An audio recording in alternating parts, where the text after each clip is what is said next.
অনেক ফরেনার আছে। এই প্রথম মনে হয় আমি এত ফরেনার দেখতেছি আমাদের এই এরিয়াতে। এর আগে আসি নাই তো, এর জন্য মূলত দেখা হয় নাই।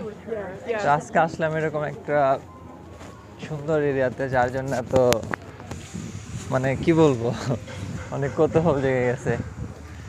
এই মানে ঝুলন্ত এই ব্রিজটা দেখবো আজকে।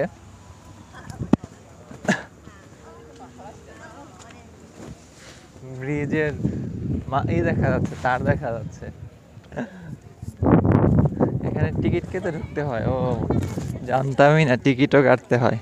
তো আমাদের এই যে বস যাচ্ছে টিকিট কাটতে, আমাদের তিনজনের জন্য 3টা টিকিট কাটা হবে। তোত্তেমো ইয়োমে দেশ, মানে ভাষা তো তুমি ইয়োমে দেশ। কিন্তু এখানে লাইন ধরে টিকিট কাটতে হবে। সব কিছু দিয়ে কাটা যায়, ভিসা, মেকআপ।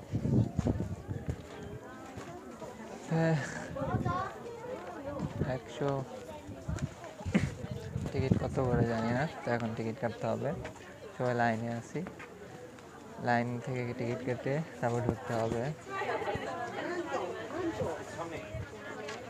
টিকিট কাউন্টারে সবগুলোই মেয়ে। মেয়ে কেন ভাই, একটা ছেলে মানুষও নাই? মেয়েদের সব জায়গায় অগ্রাধিকার। তো ওই যে বসে টিকিট কাটলো।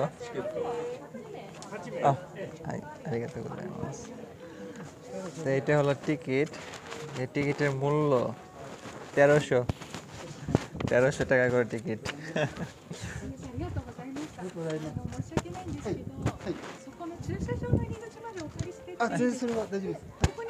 টিকিট কেটে ঢুকলাম।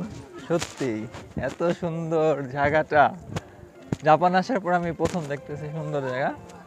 এর আগে কি বলে গেছিলাম যে এখানে কোবেতেও একটা সুন্দর প্লেস ছিল, কিন্তু ওইটার চাইতে মনে হয় এইটা সবচেয়ে বেশি। সত্যি এত সুন্দর,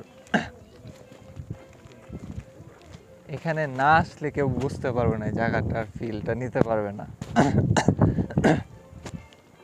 আমাদের মুরব্বী বুড়ো বস।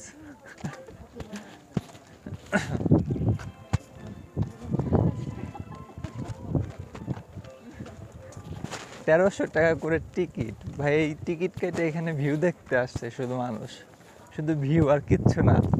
এই ভিউটা দেখার জন্য, মানে এখানে কোনো খাবার দিবে না, কিচ্ছু দিবে না, বা কোনো কিছু নেই, শুধু ভিউটা দেখার জন্য মানুষ এখানে টিকিট কেটে ঢুকতেছে।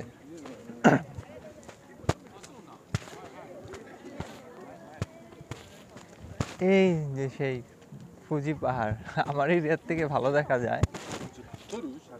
হাই।